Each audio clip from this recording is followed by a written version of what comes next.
I stand at the entrance of Belmont's, my fingers tightening around my leather clutch. Through the amber glow of vintage chandeliers, I can see them laughing, wine glasses held high in some private celebration. My family. The maitre d' smiles at me with practiced warmth. Your name, miss? Before I can answer, my mother's voice cuts across the dining room.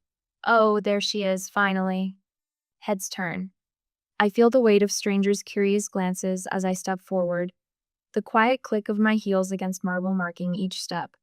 My black dress is simple, but well-tailored, the kind that whispers success rather than screams it.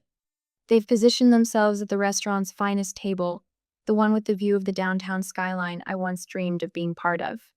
Mother, cousin Lucas, his wife Brittany. The light catches the ruby pendant at my mother's throat, a gift from my father before cancer took him during my sophomore year of college. I approach the table and stop, noticing immediately what they've chosen not to see. There is no chair for me. Lucas sprawls comfortably, one arm draped across the back of his chair, the other holding a glass of something amber and expensive. His smirk arrives before his words do. This table is for family, he says, not bothering to lower his voice.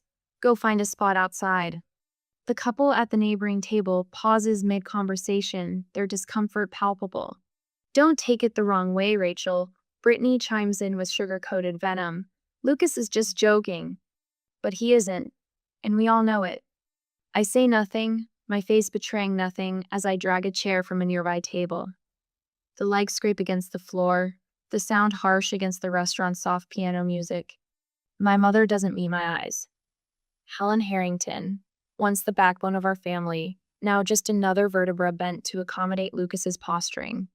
She fiddles with her napkin, smoothing imaginary wrinkles. You're late, she says finally, as if my arrival 15 minutes early somehow disrupted their decades-long narrative. I settle into my mismatched chair. Traffic. I lie. The truth that I sat in my car for 20 minutes debating whether to come at Oliver's, no strategic advantage. As I watch them clink glasses, a memory surfaces sharp and uninvited. 4 years earlier. My childhood bedroom stripped to bare walls. Cardboard boxes containing everything I owned stacked by the door. This business idea of yours is just another phase, my father had said, leaning against the doorframe. Not angry. Worse. Dismissive. You'll be back when reality sets in. I'd moved that day into an apartment so small the kitchen table doubled as my first office desk. I worked 18-hour days, ate ramen heated in a microwave that sparked if you ran it too long, and built my company one client at a time. That first Christmas, I'd called home. The sounds of laughter and clinking glasses had filled the background as my mother explained they were just having a small gathering. One I wasn't invited to. When Meridian Corp signed my first six-figure contract, the validation that changed everything I'd wanted to call them. Instead, I'd opened a bottle of champagne with my 2 employees and toasted to those who believe in themselves when no one else will. Rachel? Earth to Rachel. Lucas snaps his fingers in front of my face. I blink, straightening in my chair. Yes? We've been talking about St. Bart's, Brittany says, twisting her diamond tennis bracelet. Lucas and I went in January. The Rothschilds were actually staying at our resort. I take a sip of water. 3 days ago, my mother's desperate phone call had broken our usual pattern of polite monthly check-ins. It's been so long, sweetie. Everyone misses you. Her voice had carried that particular tone, the one that speaks more in its silence than its words. But loneliness is a powerful motivator, and some buried part of me still longed for a place at the family table. Now I see Lucas's new Rolex glinting as he gestures a watch that costs more than the monthly rent for my first office space. Brittany's purse casually displayed on an empty chair, the designer logo prominently facing outward. Their conversation bounces from exclusive vacation spots to luxury purchases with the frantic energy of performers who've forgotten their next line. I don't participate. I watch. The waiter arrives with coffee, and I wrap my hands around the warm mug, observing the theater playing out before me. You know what? I'm splurging tonight, Lucas announces, tapping the menu decisively. The Wagyu ribeye. And let's do the 2015 Bordeaux, he tells the waiter without looking up the price. Life's too short for cheap food. Brittany nods enthusiastically. Lobster for me. And maybe we should start with champagne? It's a special occasion, we should treat ourselves. One by one, they order the most expensive items on the menu, exchanging knowing glances when they think I'm not looking. My mother nervously fidgets with her napkin, complicit but uncomfortable. I hide my small smile behind my coffee cup as understanding dawns. Now I know exactly why I'm here. So then I told the Andersons that waterfront properties in this market are practically giving themselves away, Lucas says, swirling his wine with practiced nonchalance. They signed the paperwork that afternoon. 2 hours. 2 hours of carefully choreographed conversation that flows around me like water around a stone. Every time I open my mouth to speak, Lucas's voice rises half an octave, drowning out my words before they can take root. Nobody cares about work talk at dinner. He interrupts when I begin describing our company's expansion into the European market. His hand dismissively waves in the air between us. We're here to catch up on family stuff. Family stuff. As if I'm not family. As if my life's work is somehow less significant than his fabricated real estate victories. I take a measured sip of water, mentally documenting each slight. The waiter has refilled my glass 4 times. I've barely touched my food. Watching, listening, learning. You look good for someone who works all the time, Brittany offers, her eyes scanning my face for signs of fatigue she can comment on. Do you ever actually leave that office of yours? Before I can answer, she launches into a story about her spa weekend, the words rejuvenation and self-care falling from her lips with practiced ease. My mother reaches across the table, her fingers briefly brushing my wrist. Let's all just enjoy being together, she says, her smile strained at the edges. It's been too long. Whose fault is that? I almost ask, but don't. Instead, I nod and cut a small piece of my untouched salmon. Oh, Lucas, tell Rachel about that new place we tried last month, my mother says suddenly. The Italian one with the chandeliers made from Venetian glass. I set my fork down carefully. Last month? An awkward silence descends, brief but heavy. We try to do this monthly, Brittany explains, examining her manicure. Family dinner. It's tradition. A tradition I'm just now hearing about. I say, the realization settling like ice in my stomach. Lucas clears his throat. Well, you're always so busy, running your little company and all. The diminutive stings exactly as intended. I straighten imperceptibly in my chair. Not too busy for family if invited. My mother's eyes dart nervously between us. More wine, anyone? Lucas seizes the opportunity to shift topics. Speaking of business, he leans forward, his Rolex catching the light. The market's been brutal lately. 3 deals fell through last week. He looks pointedly at me. Not everyone can be swimming in success. I recognize the play immediately. The suggestion of struggle, the implication of need. That Mercedes you were looking at might need to wait, Brittany says, placing a comforting hand on his arm. Such a difficult time to be making big purchases. She turns to me. I've been trying to find something to replace my Audi, but everything is just so expensive these days, even the base models. My mother nods sympathetically before adding, Rachel has been so blessed financially with her business taking off like it has. There it is. The setup crystallizes before me, elegant in its simplicity. The expensive restaurant, the lavish orders, the stories of financial hardship followed by pointed references to my success. They didn't invite me to dinner. They invited my wallet. The waiter approaches with practiced timing, a leather-bound check folder nestled in his hands. Lucas catches his eye and nods slightly. The folder lands directly in front of me with a soft thud. I don't immediately reach for it. The silence stretches, heavy with expectation. Liang bai. Lucas finally says, leaning back with a triumphant smile. Thanks for dinner, Rachel. You don't mind, right? We figured since you're doing so well. All eyes turn to me. My mother's fingers nervously twist her napkin. Brittany's smile is brittle at the edges. Lucas radiates entitled confidence. My phone buzzes in my purse. I retrieve it, glancing at the screen. Meeting confirmed for 9 p.m. We've locked in the Singapore contract. Celebrating at the office whenever you can make it, Diane. A picture forms in my mind. My business partner, Diane, who stayed until 3 a.m. helping me finish our first major proposal.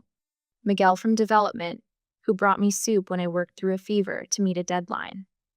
Sarah from legal, who believed in our vision enough to leave her corner office at a prestigious firm. People who saw my potential, celebrated my victories, supported me through setbacks. My chosen family. The contrast is stark and clarifying. Blood ties do not automatically confer loyalty, respect, or love. Those qualities must be earned, cultivated through consistent action and mutual regard. I pick up the check slowly, examining it with careful attention. The table collectively exhales, relief rippling across their features. My mother's shoulders relax. Lucas's smirk deepens. Brittany adjusts her designer purse, already moving on to her next thought. I set the bill down directly in front of Lucas. My voice, when it comes, is quiet but firm. I'm not your personal ATM. The silence that follows is absolute. Lucas's face flushes red. Brittany's mouth opens slightly, no words emerging. My mother is the first to recover. Rachel, honey, she says, her voice taking on the placating tone she used when I was a child having a difficult moment. You can help them out a little, can't you? We're family. Family. The word hangs between us, its meaning twisted beyond recognition. In their definition, family means I give and they take. My success becomes communal property, while my struggles remain solitary burdens. I meet my mother's eyes directly. Yes, we are family, which is why I deserve the same respect you'd give to anyone else at this table. The trembling begins in Lucas's hands first, a slight vibration that travels up his arms as the reality of my refusal sets in. $2,000 of carefully cultivated entitlement crashing against the seawall of my quiet dignity. I stand, gathering my purse. Not in anger or haste, but with the deliberate movements of a woman reclaiming her worth one boundary at a time. Have you ever had to stand your ground against family members who tried to take advantage of your success? What words did you use to set boundaries? The bill sits between us, leather-bound and imposing. $2,200 for a single dinner. Lucas stares at me, his face gradually shifting from smugness to disbelief as I make no move toward my purse. The flush begins at his collar and climbs upward, cheeks an angry crimson. You can't be serious. His voice rises, drawing glances from neighboring tables. You make more than all of us combined. I take another sip of my coffee, savoring its bitter warmth. That's irrelevant to who ordered what. Brittany leans forward, the sweetness in her voice curdling. We wouldn't have ordered all this if we knew you'd be so petty about it. Her designer bracelet catches the light as she gestures toward the untouched dessert plates, the half-empty wine bottles. My mother touches my arm, her fingers trembling slightly. Maybe we can split it somehow. You take half, and we'll manage the rest? The restaurant manager approaches, his practiced smile tightening at the corners. Is everything all right here? I couldn't help but notice some concern. His gaze flicks between our tense faces and the untouched bill, professional concern barely masking discomfort. Beneath my calm exterior, emotions crash against each other like storm waves. Anger, disappointment, a strange, unexpected grief for what this family could have been. We've been planning this dinner for weeks, Lucas finally admits, his voice dropping to a harsh whisper. You never return Mom's call. You're too busy for family gatherings. What were we supposed to do? Ask. I say simply, not manipulate. Brittany's perfect mask slips further. You never come to family things anyway, unless there's something in it for you. The accusation hangs in the air between us, heavy with irony she doesn't recognize. When have I ever been genuinely invited?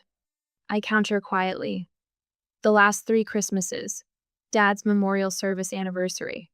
Your housewarming. I was there alone, while everyone else brought partners and barely acknowledged. Mother dabs at her eyes with her napkin. We just thought you wouldn't mind helping out the family, she whispers, tears welling. Things have been difficult. I didn't know how else to ask you. Difficult how? I press, already suspecting the answer. Lucas and Brittany exchange glances. I lost my job 3 months ago.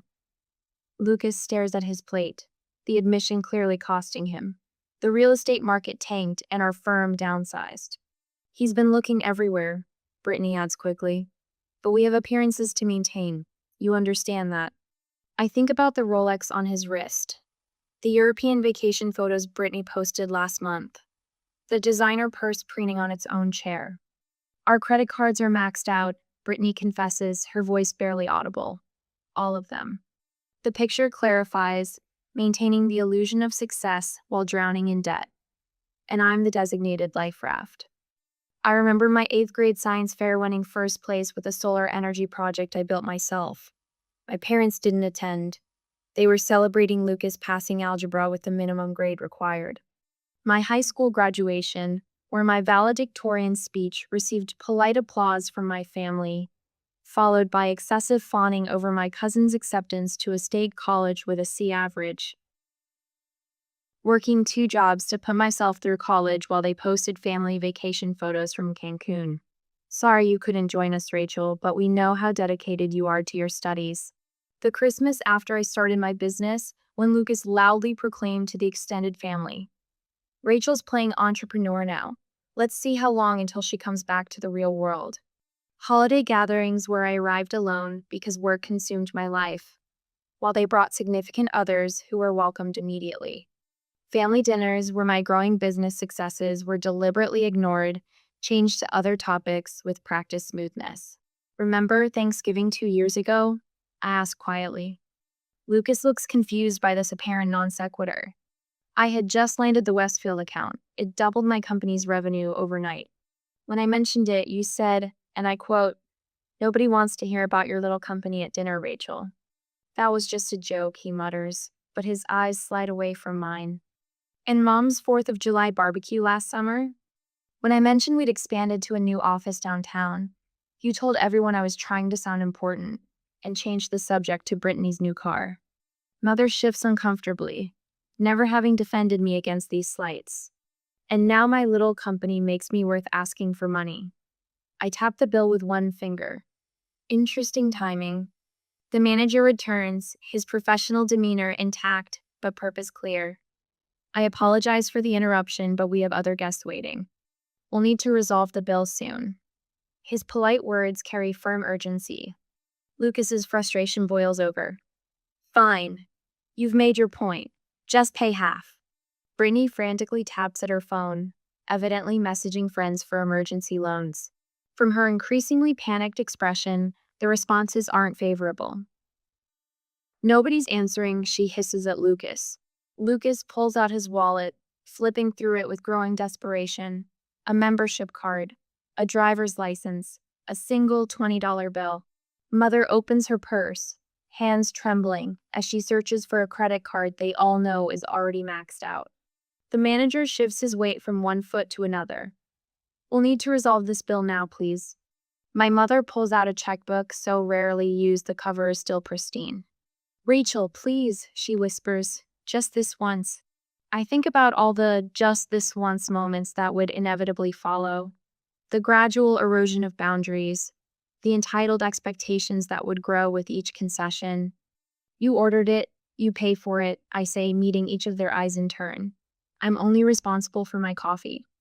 I place a $10 bill on the table, $4 for my coffee, $6 for the server who has to witness this family drama. Lucas grips the edge of the table. You'd really let your own mother be humiliated in public? No, I answer, the word sharper than I intended. But I'd let adults face the consequences of their choices. What price would you put on self-respect? As I look at the $2,200 bill and the family who plotted for weeks to manipulate me into paying it, I realize I already know my answer. You'll regret embarrassing us like this. Lucas hisses, leaning across the table until I can smell the expensive bourbon on his breath. His voice is low enough that nearby diners won't hear the words, but loud enough to ensure everyone at our table does. The veneer of family warmth has vanished like morning dew under a harsh sun. Brittany's eyes well with tears, perfectly timed. 2 drops slide down her cheeks, leaving trails through her foundation, but somehow not disturbing her mascara. "I can't believe you'd do this to your own family," she says, her voice catching on the word family with practiced precision. "After everything we've done for you." Mother fidgets with her ruby pendant, twisting it back and forth on its chain. The pendant catches the light with each nervous movement, sending small red reflections dancing across the crisp white tablecloth. "Rachel, please," she says, not meeting my eyes. "After everything we've done for you." The phrase hangs in the air between us, a question without a question mark. I search my memory for what, exactly, they've done for me beyond offering conditional love with strings attached like puppet masters. The unified front they presented just minutes earlier, their smug certainty that I would cover this extravagant bill begins to crack like thin ice under too much weight. Lucas pulls out his wallet and slaps down a credit card with theatrical confidence. The manager runs it through the machine, then returns with a tight smile. "I'm sorry, sir, this card has been declined." Lucas's face flushes. He produces another card, then another. Each time, the manager returns with the same apologetic expression. Brittany digs through her designer purse, her fingers trembling slightly as she hands over her own card. "I'm sorry, ma'am. I watched this performance unfold, my coffee now cold between my palms. The weight of their expectations, this trap they've laid, sits heavily across my shoulders. But as they scramble to solve a problem entirely of their own making, something shifts inside me. I place a $5 bill on the table beside my untouched coffee cup. "For my coffee," I say, adding another 20. "And a tip for our server." 3 pairs of eyes swing toward me, each revealing a different flavor of desperation. Lucas opens his mouth, but I meet his gaze with such steady calm that his words die before reaching his lips. "I'm just letting everyone take responsibility for their own choices," I say, looking at each family member in turn, my voice neither angry nor satisfied, simply resolved. "We all make decisions. We all live with the consequences." I gather my purse and stand. My shoulders, which have been tight with tension since I first walked into Belmont's, suddenly relax. I feel taller, straighter, as if I've put down a burden I've been carrying for years. The manager clears his throat. "Perhaps there's someone else you could call for assistance with the bill." Lucas's nostrils flare as he pulls out his phone. He steps away from the table, his back rigid as he makes a call that clearly pains him more than any physical injury could. Brittany's fingers fly to her wrist, unclasping her tennis bracelet with frantic movements. She begins removing earrings next, piling the jewelry in front of her as if preparing for a pawnshop visit. "Rachel." My mother rises, following me as I step away from the table. Her voice drops to a whisper. "Please reconsider. Just this once. We can work something out later." I turn to face her. For the first time tonight, her expression contains genuine emotion rather than social performance. Fear lurks in the lines around her eyes, not just fear of the bill, but fear of losing me. "This isn't about money," I say gently but firmly. "It's about respect. I won't be used, not even by family, especially not by family." She flinches as if I've slapped her, but the words needed to be said. I catch my reflection in the restaurant's ornate mirror as I turn. The woman looking back at me stands straight, her eyes clear and certain. For the first time all evening, perhaps for the first time in years, I recognize myself completely. Tomorrow, I'll sit with my team people who value my ideas, who collaborate rather than manipulate. People who've earned my trust through consistent respect rather than assumed it through genetic connection. As I reach the door, my mother's hand catches my elbow. "Please don't leave like this," she says, her voice smaller than I've ever heard it. Her eyes, so like mine in color but not in conviction, search my face for mercy. I cover her hand with mine, feeling the paper-thin skin that speaks of her advancing years. "This pattern needs to end," I tell her, my voice softening. "I'm willing to talk just you and me when you're ready. But there need to be new rules. Respect, honesty, and no financial exploitation." She swallows hard, nodding slightly. Call me when you're ready, I add, squeezing her hand once before letting go. I push through the heavy glass door of Belmont's and step into the cool night air. Behind me, the family drama continues to unfold, but ahead of me stretches an evening suddenly free of obligation. A future reclaimed, one boundary at a time. The door remains open behind me both literally and figuratively, but only those willing to meet me on equal ground will find welcome on the other side. My heels click against the asphalt as I stride toward my car. The night air feels clean after the suffocating atmosphere inside. I hear the restaurant door slam open behind me. Rachel, Lucas's voice bounces off the parked cars. I keep walking, my key fob's in my hand, freedom just 20 steps away. Don't you dare walk away. His footsteps quicken, gaining on me. You're not part of this family anymore. The words are meant to wound, to stop me in my tracks. 5 years ago, they might have. I slow my pace but don't turn. Look at me when I'm talking to you. I pivot, shoulders square. Lucas's face is mottled red beneath the parking lot's fluorescent glow. Behind him, Brittany hurries to catch up, her designer heels clicking aggressively on the pavement. Several diners linger near the restaurant entrance, openly watching the unfolding drama. You ungrateful little, Lucas cuts himself off, breathing hard. Who do you think you are? I think I'm someone who just wanted a normal family dinner. My voice remains level, a stark contrast to his escalating volume. Brittany reaches us, slightly breathless. This isn't about dinner, and you know it. Mother appears in the restaurant doorway, hesitating. I see the indecision in her posture caught between her niece and nephew and her only daughter. Lucas runs his hand through his hair, a gesture so reminiscent of my father that it momentarily disarms me.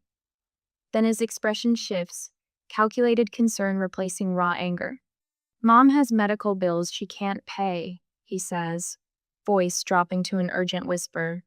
We wouldn't have asked, but it's serious. I look past him to Mother, who can't meet my eyes. The final piece clicks into place. This dinner wasn't just about sticking me with an expensive bill. It was the prelude to a much larger financial request. We wouldn't ask if it wasn't serious, Brittany adds, her voice honey-sweet again. Family helps family, Rachel. A couple passing by slows their pace, pretending not to listen. I wait until they're out of earshot. There are better ways to ask for help than manipulation, I say quietly.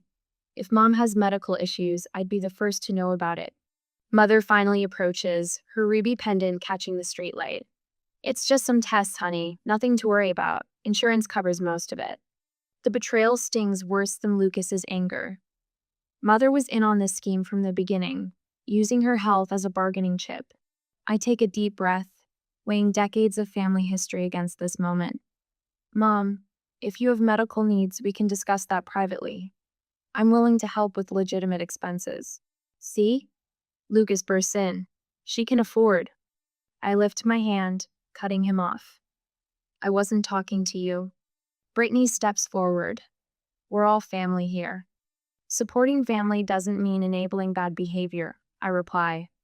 Showing up tonight and discovering you plan to use me as your personal ATM isn't how family treats each other. I reach into my purse and extract a business card, holding it out to Mother.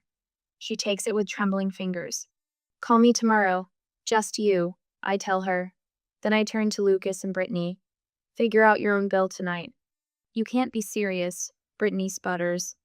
I am. And if Mom wants to discuss her medical situation honestly, I'll consider helping. But I won't be manipulated again. I turn to leave, the weight of their stares heavy on my back. You think you're better than us now? Lucas shouts, his voice echoing across the parking lot. I pause, considering his question. Am I? With my successful business and financial independence, it would be easy to think so. But that's not it at all. I glance over my shoulder. No, just different, and that's okay. The simple truth lands like a stone dropping into still water. Lucas's mouth opens and closes without sound. Beside him, Brittany sinks onto a nearby bench, her facade completely shattered. All the energy she'd put into maintaining appearances drains away in an instant. Mother stands frozen between us, her gaze darting from me to Lucas and Brittany. I see the silent calculation in her eyes follow her daughter, or stay with her niece and nephew. The tableau we create is illuminated by headlights as a car pulls into the lot, briefly spotlighting our family drama for all to see. Rachel, please, Mother whispers, but doesn't move toward me. I nod once, accepting her choice without comment. My number's on the card. As I walk to my car, I don't look back. The sharp night air fills my lungs with each breath, and I realize I'm not sad, I'm relieved. For the first time in years, I've spoken my truth without apology. My hand doesn't shake when I unlock my car door. The woman reflected in my window looks steady, unbroken, different, not better, and finally at peace with that distinction. Inside the safety of my car, I allow myself one deep, shuddering breath before turning the key in the ignition. As I drive away from Belmont's, I leave behind more than an unpaid dinner bill. I leave behind the weight of expectations I never agreed to carry. Tomorrow, Mother may call, or she may not. Either way, I'll sleep soundly tonight. I stand at the wall of windows in my office, watching the city awaken beneath me. 3 months since Belmont's. 3 months of reclaiming what family means. The morning light catches on the framed photo on my desk, me at 22. Exhausted but determined, sitting at that kitchen table that doubled as my first desk. I touch the frame lightly, a silent acknowledgement of how far I've come. Rachel, Maya, my operations director, appears in the doorway. Team's ready when you are. I follow her into our conference room where 6 faces turn to me with something I never found at that restaurant table: genuine respect. Let's begin, I say, and the meeting flows with the practiced rhythm of people who value each other's contributions. No one speaks over anyone else. No one belittles ideas. We build together, brick by thoughtful brick. This is what I've built. Not just a business, but a community. 1 sugar, right? Mom asks, sliding the coffee across the cafe table toward me. I nod, watching her hands steadier now than they were a month ago. We've made these coffee meetings a monthly tradition. Small steps. The bookstore hired me full-time, she says, pride creeping into her voice. Manager liked how I reorganized the history section. That's great, Mom. She hesitates, then adds, I've been meaning to thank you for not giving up on me that night. The memory of Belmont's flickers between USA ghosts growing fainter with each passing day. I'm learning too, I admit, about where to invest my energy. Last week, Mom joined us for my birthday dinner, not at some ostentatious restaurant, but in Eliza's backyard. My friend since college, Eliza had strung lights across her patio and cooked my favorite lasagna. Mom brought homemade brownies and fit seamlessly into the evening, laughing genuinely at Jordan's terrible jokes and listening to Kim's stories about our early business struggles. For the first time, I saw her without the shadow of Lucas and Brittany looming over her. Lucas took a job in Hartford. Mom mentions casually as we walk through the park the following Sunday. Something in sales, smaller salary, but he seems, I don't know, lighter? I nod, not surprised. We've kept our distance, but through Mom, I've heard snippets. Brittany's Instagram no longer features designer labels and exotic locations, but home-cooked meals and local hiking trails. Their fall was hard but necessary. He asked about you, Mom adds tentatively. When he's ready for an honest conversation, he knows how to reach me. I've made peace with the timeline being out of my control. Some relationships heal, others remain broken. Both outcomes are acceptable. That evening, the aroma of garlic and rosemary fills my kitchen as friends move around the space with comfortable familiarity. Mom arranges her homemade rolls in a basket, contributing rather than expecting. Wine's open, calls Eliza, pouring generously. We gather around my table, not the expensive mahogany Lucas would choose, but a warm cherry wood that bears the gentle scars of dinners past. Each mark tells a story of laughter, of tears shed in safe company, of midnight brainstorming sessions. As conversations overlap and weave together, I realize what I've created here. Not the pale imitation of connection that lived in those strained restaurant meals, but something authentic. These people see Menet as a resource to exploit, but as a whole person, flaws and strengths alike. Later, Mom and I walk along the shoreline near my apartment, the sunset painting the water gold. When she stumbles on a rocky patch, I offer my arm without hesitation. "I'm glad we found our way back to each other," she says softly. I help her navigate the uneven ground, supporting without carrying. "Family isn't who you're born to," I tell her. "It's who you choose to become together."